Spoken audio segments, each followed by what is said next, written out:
আপনারা জানেন যে কিভাবে কমিশনার হয়েছিল, অস্ত্র তাক করে গুলি করতে চাইতে চাইতে কমিশনার হয়েছে। এটা পুরো সকল মানুষ জানে। নাম ছিল কি? আব্বাস উদ্দিন, হয়ে গেছে মির্জা আব্বাস।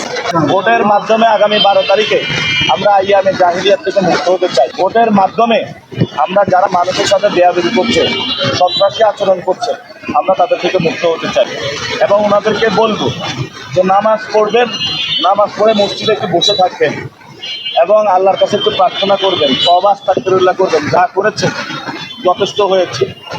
আপনারা জানেন যে কীভাবে কমিশনার হয়েছিল, অস্ত্র তাক করে গুলি করতে চাইতে চাইতে কমিশনার হয়েছে। এটা পুরো সকল মানুষ জানে। নাম ছিল কি? আব্বাস উদ্দিন, হয়ে গেছে মির্জা আব্বাস। আমরা আগে শুনতাম তাহলে আব্বাস উদ্দিন অর্থে মির্জা আব্বাস।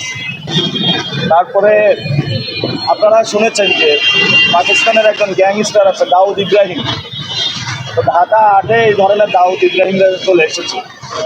আমরা তাদের মুখোশ উন্মোচন করে দিই, কিন্তু সাথে সাথে যারা সমাজের সিনিয়র সিটিজেন তারা আমাকে আহ্বান জানিয়েছে যে তুমি তো এই সন্ত্রাসকে সরাবা, আমরা রায় দিব 12 তারিখে তোমাকে, কিন্তু তাহলে তুমি কি করবা?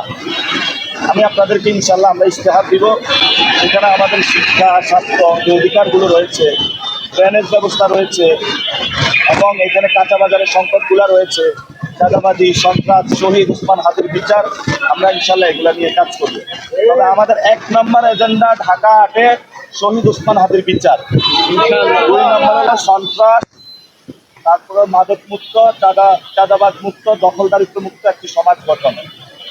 দ্বিতীয় হলো এখানে যেই ধরনের নারীদের উপরে হ্যারাসমেন্ট করা হচ্ছে, মা বোনদের জন্য স্বাস্থ্যসেবা নিয়ে আসবো আমরা।